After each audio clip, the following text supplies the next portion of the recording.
Hey, good morning, YouTube. I'm with Dave from Gardner, Illinois, and he's actually going to give me a brief explanation and tour. This is one of the spots I've been trying to get on my tour, but here's the jail. I'm going to introduce you to Dave, and I met him last night at the Polka Dot. So, Dave, you're on. I'm just going to ask you, well, first of all, I just wanted to ask you, you're originally from this area. Yes, Gardner. Yep. Aside from the roadside attractions that I'm seeking out, one thing that has been very significant to me is hearing people like yourself that were here when this was Route 66. You were here when it was Route 66. Right? Yes. So for us, we were here all the time, you know, and Route 66 was just another road for us because it was one way for us. We went to Bloomington a lot.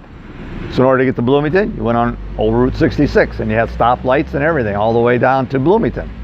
So it's really something now for people to come. We have people here from everywhere. Netherlands, all 50 states have been here in 1 year. Do you mean travelers or people that actually take up residence? Travelers. Travelers actually come to this year round, and we had all 50 states covered in 1 year. Now for me, the first time I ever was aware of Route 66 was from I think it was Bobby Troup song, Get Your Kicks on Route 66. That song probably came out like in the 40s or 50s, but when you guys would hear it living on Route 66, how did that make you feel? Was that just another song to you, or did that like instill some kind of pride, or?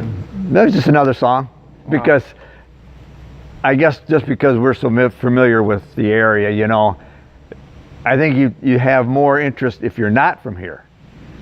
I mean, they've really worked hard to keep all this up, but if you're not from here and you come and visit it, it's kind of neat. Well, you see it every day here and you go, oh, well, it's just another day. Okay. But, and I think we lose sight of being really interested in it, whereas like Tom did a lot of work here and he's got a lot of pride in this. So, and this is his hometown. I was raised in the country. I still live in the country. You know, that asking you about growing up here and seeing the signs, you know, come down in the songs kind of gives me a feel for who you are. But being that person, what is your feel for people like myself that are traveling through that didn't even know of Route 66 when we were younger, that we weren't ever even around when the signs were up, but all of a sudden we feel inspired to travel from Santa Monica to Chicago. How do you feel about travelers like myself? I think it's great that you do that. I really do. It's awesome to see. I think our first experience my wife and I had, we took a picture of somebody down by Dwight. They were stopped there and they were trying to get everybody in the picture, and we said stop, and my wife took the picture and I go, you know, that's really neat. They really enjoy this. Maybe we should have done more, you know, more enjoying of it too. But it was just another day for us. But now for you guys to come like this, I think this is awesome. This is really... You know, it's funny, I have, my family immigrated from Italy into New York area, and some of them still live out there, and I asked them about the Statue of Liberty.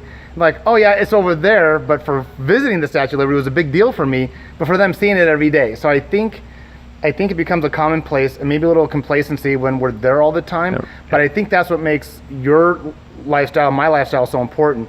You preserve it, I appreciate it, which reciprocates you preserving it even more. Yeah. So yeah. I think it's important for both worlds to exist, that you guys aren't just keeping this jail up just for your own community.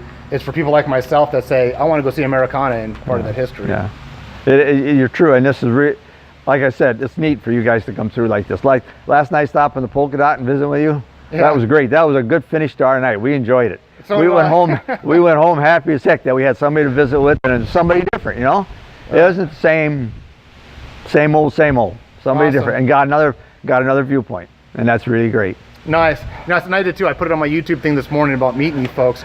Last question I'm going to ask before we get into the jail is, how far have you traveled on Route 66? Well, I don't know, really, to be honest. I know we've been all the way to Arizona, but we didn't actually go on Route 66 out there. Okay. So for us to say that, I don't know, just probably mostly Illinois. You know, I would encourage you and people like Ramona at the Wagon Wheel, people like Holly at the launching pad, to get out there and travel, because when you meet other people that are living in the towns, it'll be like you knew them your whole life. I am serious. If I got you all in the same room, it'd be like Thanksgiving dinner. You would all know each other. Yeah. I guarantee you got to go. You got to do this trip, and they would love to hear where you're from. Believe me, they'd love to hear from you're from. I think you got a very good point, because enjoying talking to you would be this, you know, how much enthusiasm you have, they have too. I think it'd really be neat. Yep. Great. Well, hey, let's get on to the jail. Okay. So tell me, things like, when it was made. Oh, there's the guy, right? Well, built in 1906. Okay, so there we go. So it was built in 1906. Right. It's a standalone structure. I'm going to back up a little bit. So it's a standalone structure, and when I saw this in some of the books, I thought it was a one cell because it had the one door. But as you move inside, One door, two cell. Yep.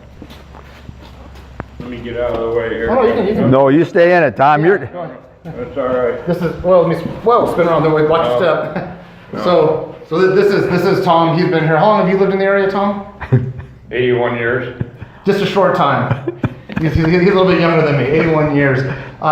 Anybody of notoriety incarcerated here? Held here? Just you? You were here? No. Oh, no. You did Notoriety? Well, we have had, if you push the button out here, we have a honor. Oh my God, highest award in the military. Medal of Honor. Medal of Honor recipient was here at one time. Incarcerated here? In Gardner. No, here. No, in the town, but not in jail. No, God, no. The only people that we ever been in jail were the bums, the bums that would ride the railroad years ago. And it was here. They would come in and stay overnight. They weren't locked up. It was just a place for them to stay during the wintertime. Oh, man. And the bums would come in there. There's carvings on the back of that door. And years ago, there was some scratches in the wall here where they knew that they could go to local homes and get a free handout, but they wouldn't take a free handout. Bums had a little bit of their own pride.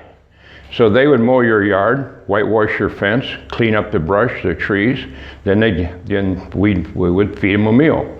And my mother was one of those that would feed them, and I was a young child, and we'd sit out there, and I'd sit with the bums and eat mine. We'd always serve them in a metal pie pan because we didn't know how many germs they had. and from that, well, then the bums would move on, grab the next rail car that slowed down, or a train coming through town. This is all locomotives. We didn't have any diesel at that time. These were all locomotives and everything, because that train would slow down, they'd jump back on again and ride the rails. Well, like Roger Miller's song. Yeah, exactly. Yeah, exactly. I gotta look at my maps because it comes with blur, but there's a Roger Miller museum in his hometown, and I got it in my map, so I'm gonna hit that Roger Miller museum also. Can you tell me when the last time when this was active, when this still cell was active? I don't know we ever locked anybody up in here. Then other we guys that were Halloweeners and maybe got caught during Halloween evening, and they'd throw us in here and tell us you're going to leave you here for a but then, Really? But while your time here, you've been here for 81 years. Your time in here, this was used at one point? Not really. Okay. I don't know if it ever held anybody permanently overnight or for a week or anything of the kind. Okay. No, it was just kind of I guess you'd say a security place for those that were traveling. Okay. Yeah, nobody, I don't know if they did throw them in here. The local constable might put them in and turn them loose the following morning, but no. So this is one way. This is actually not bad. Route 66 hospitality. I mean, better being here than in the weather. I'm looking at this furnace right now. Oh. Is that? It looks like it's new. It looks like it's actually functional. Is it functional? It was, and I think it is. I don't know if the birds that build a nest up there on the chimney now or not. But that's an old coal stove. Yeah, it's an old coal stove. I wish we had better lighting in here. We don't have the... I'm picking it up. My camera's picking it up fine. It's adjusting for the lighting. Yeah. So there's two cells. One's on the right. We're gonna log Dave up. He needed to do some time. That's the commode, huh? Yeah, that was the commodes. Yeah. Yeah. Well, and it's I gotta get this board. So there's your... Yeah. There's your neighborhood watch right there, people. Yeah. Barney Fife on duty. Yeah. So, we're gonna wrap this up. And here's your The darn part is so darn dark. carvings Oh wow! From when? from people being in here. Yeah. Like a hobo might put his name on here or whoever. Oh, I have not seen this on any books or any YouTube videos. I have not seen any of this. This is Probably nobody moved the door. Oh man, that's amazing. Yeah, and you know, and I keep telling people on YouTube and people watching this. Once again, read about it. You can look at your maps, your guidebooks, your YouTube videos. But until what I cannot explain to you is the feeling, and you have to get out here on the road and experience it yourself. And you don't have to do the whole route. You could just, pick up what people are putting out there and maybe do a day or a weekend or a 3-day trip on some of these iconic places. The big cities have something to offer in the way of museums and culture and fast-paced life, and that's fine in its own right. But when Route 66 runs through the big cities, it does kind of lose its allure and its effect and its magic, because it does get so busy. So I wouldn't recommend doing like Chicago to find Route 66 or St. Louis or downtown LA. There are other great things for those places, but to find the real pulse of Route 66, you have to get out to these small towns. You won't find this stuff anywhere else.